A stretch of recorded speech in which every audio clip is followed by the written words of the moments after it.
Alhamdulillahi haqqa hamdih, alhamdulillahi hamdan katsiran tayyiban mubarakan fih.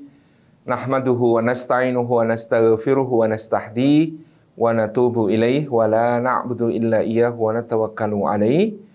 Allahumma fasalli wa sallim wa barik ala sayyidina wa habibina wa syafi'ina wa maulana Muhammad wa ala alihi wa ala ashabihi wa dzurriyyatihi wa man sara ala nahji wa sanna bi sunnatihi wa ihtada bi hadihi ila yaumi liqa'i rabbi, amma ba'd.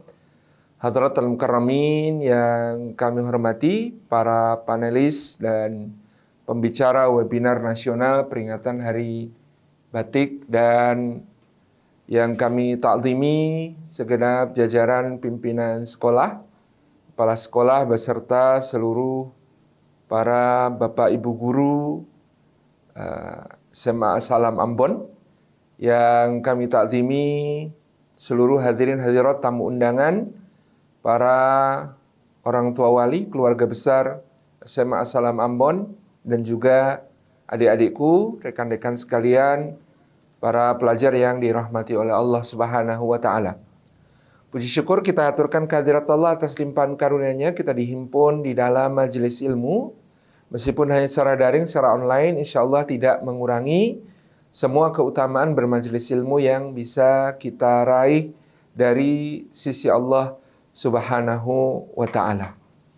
Mudah-mudahan setiap langkah yang kita tempuh pada hari ini menjadi pemudah jalan kita semua menuju ke surga, dan semoga duduk kita semua termasuk taman di antara taman-taman surga, tempat Allah mencurah-curahkan rahmat-Nya, menaungkan sayap-sayap malaikat-Nya, menurunkan sakinah ke dalam hati kita, dan menyebut-nyebut nama kita semua dengan bangga pada makhluk-makhluk mulia yang ada di sisinya. Bapak Ibu hadirin dan hadirat yang dimuliakan oleh Allah Subhanahu wa Ta'ala, selama ini di masyarakat ada beberapa tingkatan pengertian tentang batik. Yang pertama, batik sebagai motif. Yang kedua adalah batik sebagai teknik. Dan yang ketiga adalah tentu batik sebagai filosofi. Mayoritas ya yang kita ketahui dari masyarakat kita itu melihat batik sebagai motif.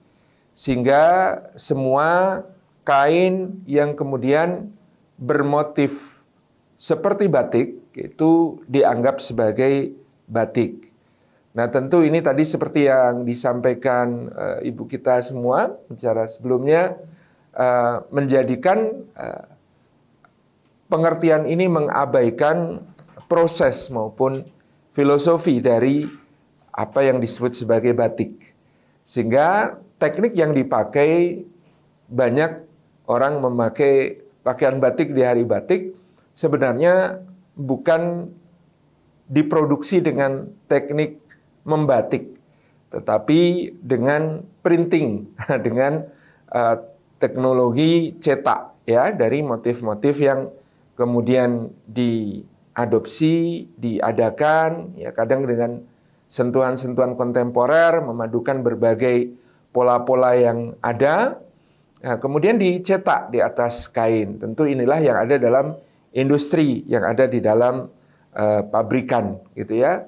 Ya, konsekuensinya memang harganya menjadi jauh lebih murah atau sangat murah, dan kemudian dari sisi keawetan kadang dia juga unggul karena dia menggunakan tentu pewarna artifisial yang kemudian bisa bertahan terkena panas ataupun dicuci dengan deterjen atau bahkan mesin cuci. Nah, secara umum industrialisasi motif batik ya, ini tentu menjadi tantangan ke depan karena tadi seperti yang disebutkan, kebanyakan justru dia adalah impor, bukan produksi kita sebagai bangsa Indonesia, sebagai pemilik sah batik sebagai World Intangible Heritage atau warisan tak benda dunia yang kemudian sudah diakui oleh UNESCO. Nah, ini tentu sekali lagi tadi menjadi tantangan kita ya, tantangannya bisa dalam tantangan ekonomi maupun tantangan edukasi.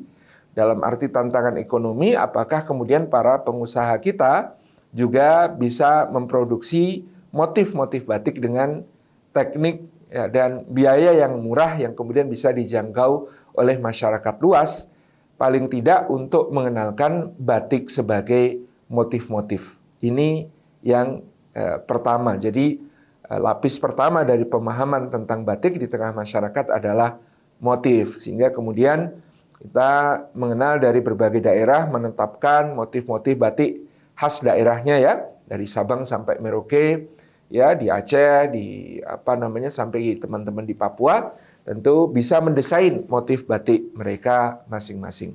Ini di satu sisi tentang pengertian batik. Yang kedua adalah batik sebagai suatu teknik. Nah, batik sebagai teknik itu didasarkan pertama-tama dahulu dengan istilah ngimbo dan nitik. Kata ngimbo itu berarti mengambil lilin atau malam ya yang kemudian menjadi sarana untuk menerangkan pola-pola di atas kain dengan menutup ya bagian-bagian yang kemudian tidak dikehendaki untuk terkena pewarna. Itu diimbo ya biasanya dipanaskan ya lilin ini malam ini di atas tungku kecil atau bahasa Jawanya anglo, kemudian ya di atasnya lilin ini malam ini dicairkan, kemudian menggunakan satu alat yang disebut sebagai canting. Nah, canting ini kemudian di bagian atasnya ada berbentuk seperti wadah, kemudian bagian bawahnya berbentuk seperti pipa kecil yang kemudian dengan itu diciduklah ya cairan malam tersebut kemudian untuk dititikkan ya. Nitik itu artinya kemudian menitikkan atau meneteskan perlahan-lahan malam itu di kain sesuai dengan pola-pola yang telah direncanakan. Maka ini disebut sebagai ngimbo dan nitik. Nah, teknik ini sebenarnya adalah salah satu yang dimasukkan di dalam pemahaman tentang intangible heritage atau warisan tak benda dunia yang diakui oleh UNESCO. Jadi metodenya ini adalah salah satu yang kemudian menjadi bagian definisi penting dari batik. Jadi metode menghasilkan kain batik. Jadi bukan sekedar motifnya, tetapi metodenya di dalam melakukan proses ya pewarnaan terhadap kain dengan cara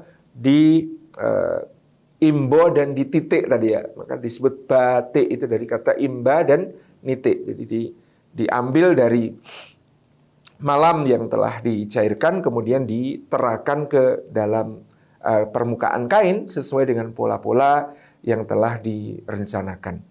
Ini adalah satu teknik yang kemudian memang menjadi sebuah kekhasan ya dari bangsa Indonesia yang tidak dimiliki oleh bangsa-bangsa lain di dalam mewarnai kain dengan cara yang demikian.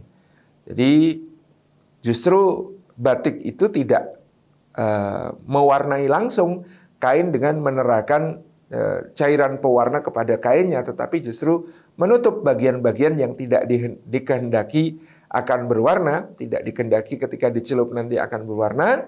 Lalu baru kain tersebut yang sudah tertutup lilin pada bagian-bagian yang dikehendaki tetap sesuai warna asinnya dimasukkan ke dalam cairan pewarna. Baru nanti kemudian dikerok atau dibabar ya istilah orang Jawa, dikerok atau dibabar lilinnya untuk kemudian ya dengan teknik serupa kalau ingin menghasilkan warna yang lebih banyak, ini kemudian baru dicelup lagi dengan warna yang lain. Ada teknik khusus di dalam batik di Indonesia yang menggunakan teknik simpul seperti misalnya kain batik sasirangan dari Banjar gitu ya. Di Jawa juga ada teknik serupa yang disebut sebagai jimpitan atau jumputan. Nah, teknik jimpitan atau jumputan ini pada hakikatnya sama dengan teknik batik, yaitu menutup bagian-bagian yang tidak dikehendaki untuk mendapatkan pewarnaan dengan teknik celup, dengan diikat kecil-kecil ya. Kalau jemputan itu diikat kecil-kecil. Kalau sasirangan juga demikian dengan teknik dengan diikat. Jadi ini dua di antara teknik yang kemudian dikenal sebagai batik di Indonesia. Tapi pada hakikatnya ya paling mendasar adalah tadi penggunaan malam yang kemudian diimbo dan dititik, diterakan ke dalam kain untuk kemudian menutup ya, permukaan kain yang tidak dikehendaki untuk mendapatkan perwarnaan celupan sebelum nanti kemudian diwarnai secara celup. Tentu di pewarnaan tradisional dahulu hanya ada sedikit warna-warna yang dikenal ya, terutama misalnya batik-batik yang memiliki akar sejarah yang cukup panjang di Yogyakarta, di Surakarta, dan di kota-kota kerajaan itu ya biasanya justru memiliki latar warna yang sederhana. Hanya dua latar warna, latar cemeng, latar petak, atau latar kain berwarna hitam dan latar kain berwarna putih. Kemudian warna batiknya ya dari coklat ya, kemudian ke coklat tua gitu ya, yang kemudian memang dihasilkan dari pewarnaan secara tradisional. Di waktu berikutnya kemudian warna coklat yang lebih muda dengan soga juga diperkenalkan, yaitu dengan disebut sebagai warna sogan, ini yang kemudian juga kita kenal. Nah di pesisir pewarnaan batik mengalami satu proses yang lebih maju ya, teman-teman bisa lihat di batik Pekalongan, batik Lasem, kemudian di batik Cirebon, di batik Madura, dan lain sebagainya. Ini kemudian warna-warninya lebih semarak, warna-warninya lebih bervariasi. Misalnya kita mengenal batik dengan motif mega mendung dari Cirebon yang kemudian menampilkan pola awan-awan yang sangat indah dengan warna antara biru tua, biru muda, dan putih. Kemudian kita melihat batik-batik Pekalongan dengan variasi yang jauh lebih banyak ya. Motif-motif pesisir ya kita bisa juga temui. Kemudian juga ada asimilasi dengan budaya kolonial, dengan budaya Tionghoa, seperti yang kita lihat pada motif-motif batik Lasem yang juga kemudian menampilkan berbagai unsur-unsur budaya yang bineka sekali, yang menunjukkan kebinekaan atau keragaman yang indah. Kemudian di batik Madura kita melihat warna-warna yang berani ya, dominan misalnya merah gitu ya, kemudian juga warna jingga dan lain sebagainya yang kemudian kita lihat pada kreasi-kreasi batik pesisir ini yang lebih kaya warna. Nah sementara di batik di kota-kota kerajaan pada umumnya sangat pakem atau tidak banyak mengalami perubahan-perubahan, hanya mungkin kreasi-kreasi motif baru, dan kemudian ya karena memang tadi man hours ya, jam kerja manusia yang mengerjakan batik secara penuh, yakni dengan batik tulis, ngimbo dan nitik tadi, memerlukan waktu yang panjang ya, skill yang tinggi ya, dan cita rasa seni yang sangat luar biasa, sehingga tadi disebutkan harga batik tulis kemudian jatuhnya menjadi sangat mahal. Kalau batik printing ya bisa 1 meter ya hanya seharga 30.000 ya, 20.000 gitu ya. Nah, batik tulis yang dikerjakan full secara ngimbo dan nitik tradisional, 1 lembarnya bisa mencapai 2-3 juta rupiah gitu ya, atau bahkan mungkin lebih tergantung dari bagaimana kerumitan dan bagaimana proses pengerjaannya. Nah, kemudian ada lahir inovasi berikutnya di teknik membatik, yaitu batik cap. Nah, batik cap ini menggunakan cap-cap dari logam yang kemudian sudah diukir sesuai pola-pola yang dikehendaki. Nah, batik cap ini memang mempercepat apa yang kemudian dilakukan secara ngimbo dan nitik, nulis dengan canting dan malam tadi, ini menjadi proses yang lebih cepat ya, karena dia tinggal dicap cap ya kayak stempel ya, kayak stempel, tapi kemudian tadi capnya ini dicelupkan ke dalam malam ya, capnya ini dicelupkan ke dalam malam, ke dalam lilinnya, kemudian dicapkan atau diimlakkan ke atas kain ya sesuai dengan pola yang dikehendaki. Nah, kemudian baru biasanya ada batik kombinasi di mana tidak dicap secara penuh tapi nanti masih dikerjakan sebagiannya dengan cara tulis. Ini menjadi batik kombinasi yang kemudian kita kenal. Ini memang secara teknik memudahkan ya, dari sisi pola-polanya juga lebih teratur ya karena dicap, jadi bisa lebih teratur. Kalau batik tulis murni kan jadinya seperti sebuah lukisan, jadi tergantung yang bersangkutan ya. Bedanya kalau batik tulis nantinya tidak akan ada duanya karena memang dikerjakan seperti orang melukis, hanya satu kanvas, satu lukisan ya. Tetapi kalau batik cap tentu nanti akan ada yang sama dalam beberapa pola motifnya karena tadi dicap. Nah, tentu tadi kalau printing ya bisa ribuan yang sama karena kemudian di print itu ya tidak terbatas, mau berapa lembar tinggal diganti-ganti pola warnanya dan lain sebagainya. Itu tentu yang menjadi tadi tantangan tradisional melawan teknologi modern yang kita kenal hari ini. Yang ketiga adalah batik sebagai filosofi. Bapak Ibu yang dirahmati Allah, tentu setiap daerah memiliki ya nilai-nilai filosofis yang diantaranya mereka letakkan di dalam batik ya sebagai satu simbol bermakna ya.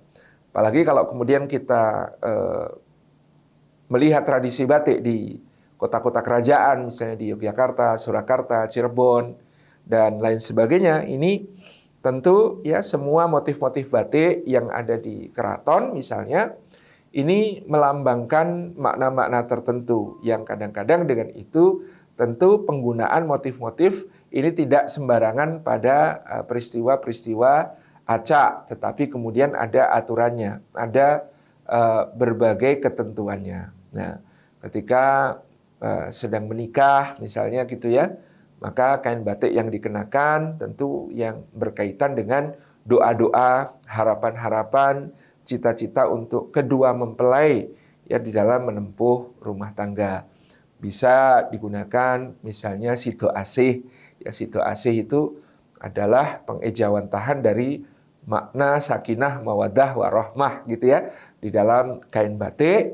Ya, ini diharapkan karena pengantin memakai kain batik sido asih, ya tentu itu adalah kode lambang untuk didoakan supaya pernikahannya barokah dan bisa senantiasa dihiasi oleh ya nilai-nilai sakinah atau cinta yang menenteramkan, mawaddah atau cinta yang bergelora, dan rahmah atau cinta yang hanya memberi tak harap kembali bagi sang surya menyinari dunia gitu ya. Itu misalnya motif sido asih gitu. Kemudian kita bisa melihat misalnya ketika orang menghadiri ya satu tasyakur untuk prestasi yang diraih di dalam karir, di dalam jabatan, di dalam berbagai kedudukan di tengah masyarakat. Maka misalnya dia mengenakan batik sido mukti. Sido mukti artinya menjadi doa untuk menjadi orang yang sukses dan mulia ya. Sukses dan mulia ini adalah doa harapannya di dalam filosofi batik sido mukti. Nah, kemudian di keraton biasanya misalnya ada batik yang motifnya sangat khusus seperti yang dikenakan oleh raja, misalnya adalah batik parang rusak barong ya. Ini misalnya batik yang diciptakan sejak era Panembahan Senopati, ketika parang itu artinya lereng perbukitan. Makanya ada pantai namanya Parangtritis itu karena di tepi pantai itu ada lereng-lereng bukit ya, yang kemudian seperti tritis. Tritis itu artinya ujung atap ya, ujung atap yang kemudian meneteskan air, karena dulu di Parangtritis itu memang seperti ada sungai-sungai kecil yang bermuara di atas perbukitan itu lalu kemudian menurunkan airnya langsung ke laut ya, makanya disebut sebagai Parangtritis. Nah, Ada batik parang, ya disebut parang atau pereng, ini artinya lereng, ya melambangkan pendakian manusia ya menuju kepada Allah Subhanahu wa taala, ya. Ya, mendaki di lereng, ya salik, ya salaka torikon, atau menempuh perjalanan menuju kemuliaan di sisi Allah Subhanahu wa taala. Disebut parang, kemudian dirusak, itu artinya melambangkan dia dari lereng-lereng itu dia menuju kepada Allah Subhanahu wa taala dengan mengalahkan hawa nafsunya. Kemudian barong artinya besar, yang ini khusus dipakai oleh raja yang kemudian memang memiliki tanggung jawab lebih besar, memiliki satu mas'uliyah yang kelak akan ditanyakan oleh Allah Subhanahu wa taala atas seluruh rakyatnya. Jadi parang rusak barong kena gede itu ya memang karena tanggung jawab seorang raja yang lebih besar. Jadi kalau pangeran ya parang rusaknya ukurannya lebih kecil gitu ya. Untuk seorang tumenggung misalnya seorang adipati lebih kecil lagi dan seterusnya sesuai dengan beban tanggung jawab yang bersangkutan. Nah, kemudian ada motif-motif seperti kawung yang seperti bunga ya yang menyimbolkan orang yang hidup itu ketika mati harus meninggalkan lisana sidqin, buah tutur yang baik bagi orang-orang yang terkemudian gitu ya. Maka disebut motif batiknya itu kawung. Kemudian kita ada motif gurdo ya, motif yang berupa burung-burung tetapi untuk menghindari menggambar makhluk bernyawa, maka dalam motif tradisional di Yogyakarta dan Surakarta, gurdo itu biasanya digambar dari belakang. Jadi tidak tampak wajahnya, tidak tampak apa yang ada di keseluruhan wujud yang menggambarkan dia sebagai seekor burung murni, tapi hanya sayap, kemudian di bagian tengah ada bentuk elips dan di atasnya ada bentuk seperti ekor ya. Jadi ya stilisasi, tidak seperti burung yang penuh full seperti makhluk bernyawa, tetapi stilisasi bentuk seekor burung kalau dilihat dari belakang. Itu yang biasanya indah sekali. Nah, misalnya ada batik yang disebut sebagai wahyu tumurun. Kalau di Jawa ini motif yang kemudian wahyu tumurun itu artinya wahyu yang turun. Pada mulanya batik ini dikenakan pada masa Sri Sultan Hamengkubuwono pertama untuk 10 hari terakhir Ramadan ya. Itu memperingati nuzulul Quran sekaligus mencari Lailatul Qadar. Maka disebut wahyu tumurun, yaitu tanazzalul malaikatu warruhu fiha bi'idzni rabbihim min kulli amr salamun hiya hatta matla'il fajr. Maka kalau di batik wahyu tumurun itu ada gambar di atau gunung, itu adalah Jabal Nur ya, melambangkan gunung cahaya. Di tengahnya ada berbentuk seperti gua yang melambangkan gua Hira, tempat Nabi SAW ya bertahanus untuk mendapatkan wahyu yang pertama. Kemudian di situ ada bentuk seperti ayam jago yang distilisasi ya, tidak berbentuk gambar makhluk bernyawa tetapi ada stilisasinya. Ayamnya ini ya tentu golongan burung-burung kukilo, kukilo itu kulil haqqa walau kana murran ya. Kulil falyakul khairan aw liyasmut ya, untuk mengatakan yang baik dan yang benar ya senantiasa. Kemudian di latarnya itu ada ada isen-isen keras atau bentuk seperti batu-batu yang retak-retak. Nah, ini adalah simbol bahwa lau anzalna hadzal qur'ana ala jabalil la ra'aitahu khashi'an mutasaddian min khasyatillah. Kalau Al-Qur'an itu turun pada sebuah gunung, niscaya gunung itu akan pecah berantakan karena rasa takutnya kepada Allah Subhanahu wa taala. Kemudian nanti ada gambar pohon syajaratun thayyibah, kalimat keimanan itu seperti pohon yang baik.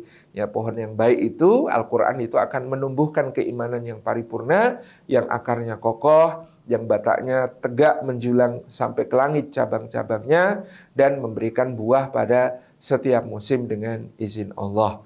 Nah, ini keseluruhan ya. Jadi burung tadi juga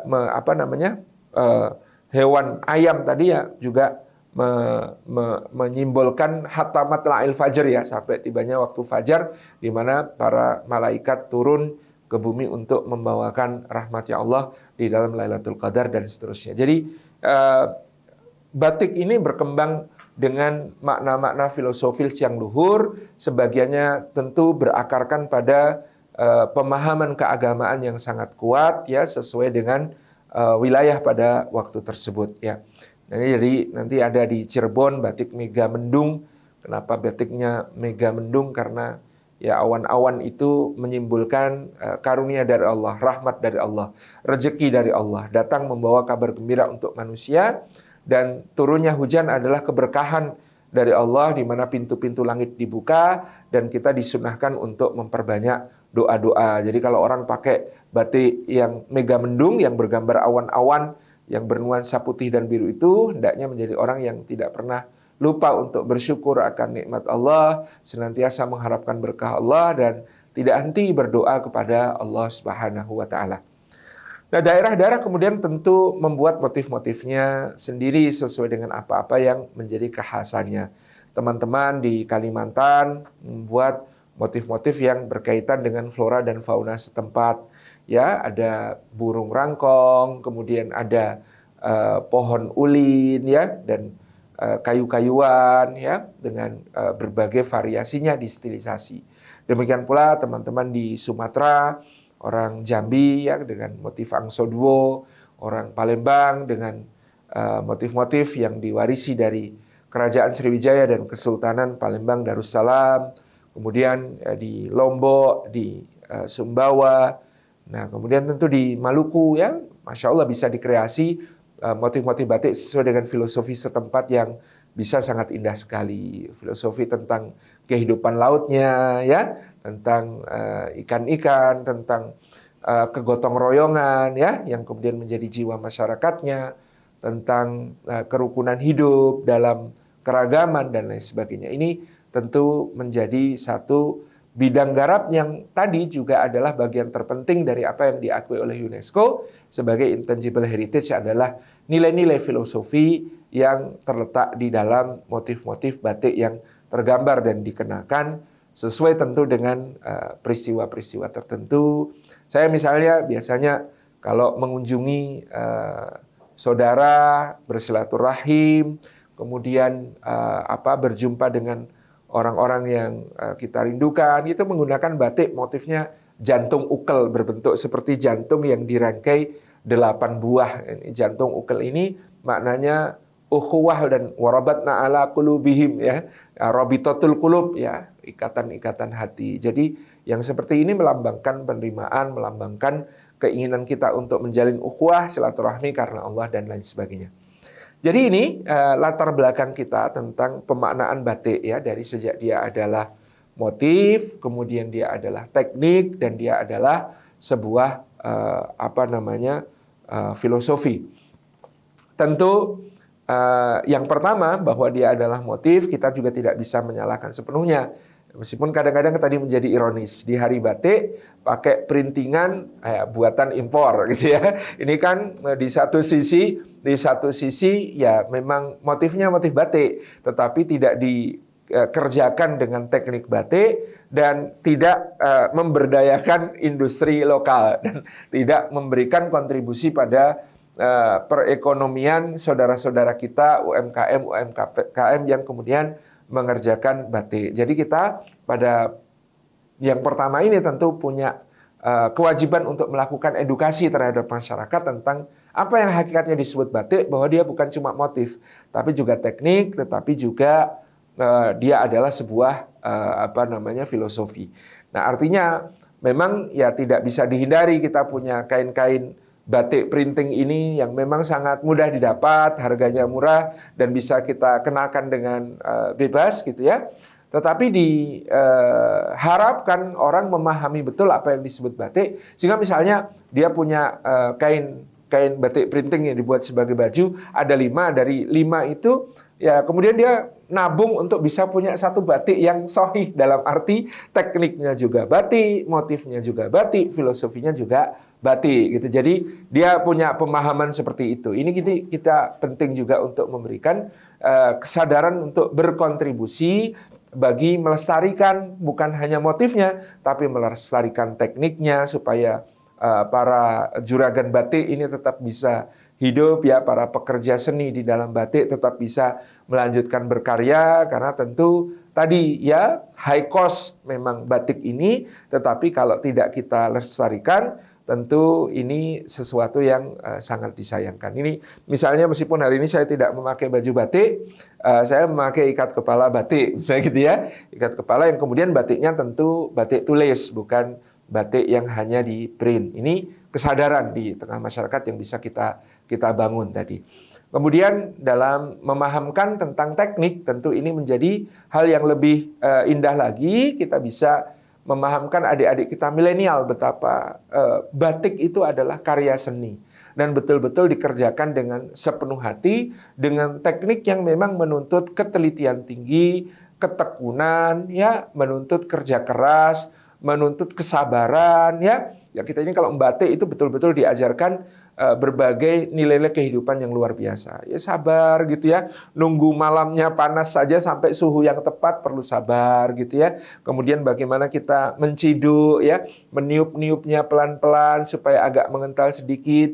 Kemudian kita terakan ke kain ya. Karena kalau terlalu encer diterahkan ke kain, bahasa Jawanya deletek, apa artinya kemana-mana gitu ya, sehingga kemudian tidak sesuai dengan motif yang diinginkan. Jadi harus pas sekali ketika kemudian kita menerahkan malam atau lilin itu ke kainnya, itu dalam suhu yang tepat, tidak terlalu panas sehingga dia terlalu cair yang nanti akan melebar kemana-mana, meluber kemana-mana yang membuat motifnya gagal. Tapi juga kalau terlalu keras dia nggak mau nempel gitu ya. Kalau sudah terlalu dingin dia juga tidak mau menempel di kain. Jadi memang ini harus menempatkan suhunya secara luar biasa. Ini kan membutuhkan kesabaran, ketelitian ya, dengan rasa, dikerjakan dengan rasa, dengan penuh curahan hati yang terdalam gitu ya. Menggambar motifnya pun kita bisa sambil menghayati motif apa yang sedang dibuat, doa-doa apa yang bisa kita maknai, kita panjatkan harapan-harapan kepada Allah Subhanahu wa taala ketika melihat motif-motif tersebut. Ya, kita mengerjakan juga dengan sangat-sangat sabar, karena untuk menyelesaikan satu lembar kain batik diimbo dan dititik tadi, dicanting, itu tentu butuh waktu ya tidak sebentar ya. Kadang-kadang ada motif-motif yang rumit yang kalau saya memang ada beberapa binaan yang melakukan proses membatik secara tradisional ini ya, kain-kain dengan motif-motif yang rumit ya, bahasa Jawanya itu ngerenik, itu bisa 2 bulan, 3 bulan baru selesai satu kain. Ya kita jadi paham kenapa harganya 3 juta, kenapa harganya 5 juta gitu ya. Ya karena memang rumit sekali tadi kan mengerjakannya, dan betul-betul seperti karya seni ya, sebuah lukisan. Jadi sebenarnya kalau dihitung harga sekian pun sebenarnya ini sesuatu yang sangat-sangat lebih murah dibandingkan dengan curahan keterampilan, curahan seni, curahan waktu, ya, tenaga, pikiran yang kemudian dikerahkan untuk membuat karya selembar kain batik.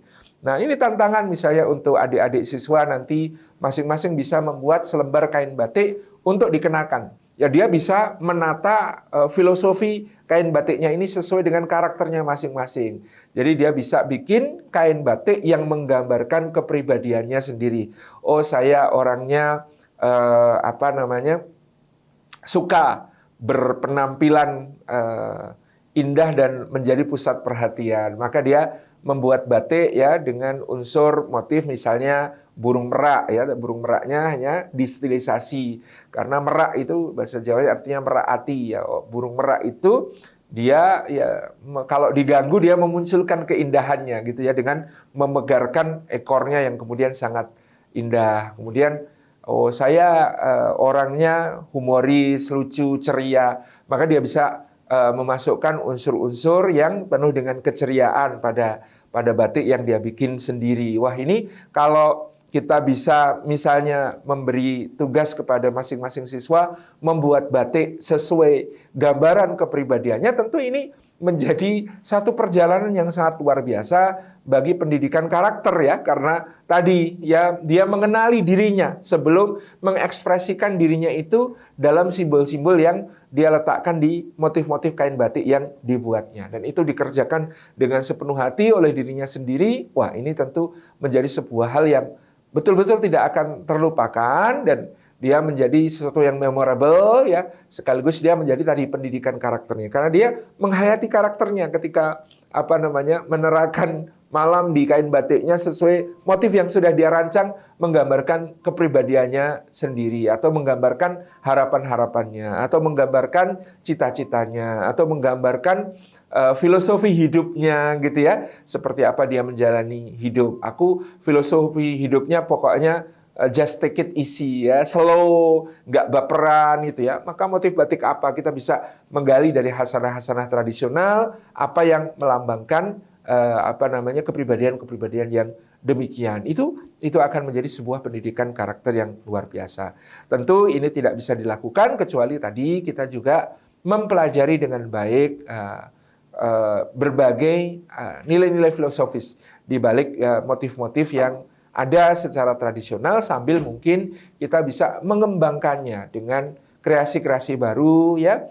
Mungkin ada motif kok kamu bisa gambar motif terumbu karang yang indah gitu ya, karena saya ingin menjaga, seorang yang ingin menjaga kehidupan laut, kelestarian alam, wah gitu ya. Itu misalnya dengan cara berpikir yang demikian, Masya Allah ini akan menjadi satu pendidikan karakter yang sangat kokoh bagi anak-anak kita, adik-adik kita, melestarikan batik dari sejak tekniknya, filosofinya, ya sampai motif-motifnya yang dia fahami dengan baik, ya, yang itu sepanjang dia memakainya, dia akan selalu teringat akan filosofinya, karakter-karakter pribadinya yang harus dia jaga untuk berbudi pekerti yang mulia, dan insya Allah untuk menyongsong masa depan dengan gemilang. Saya kira itu antara batik dengan pembentukan ya karakter, pendidikan karakter yang bisa kita ikhtiarkan untuk anak-anak kita. Mudah-mudahan bermanfaat. Jazakumullah khairan. Kami kembalikan kepada moderator. Wassalamualaikum warahmatullahi wabarakatuh.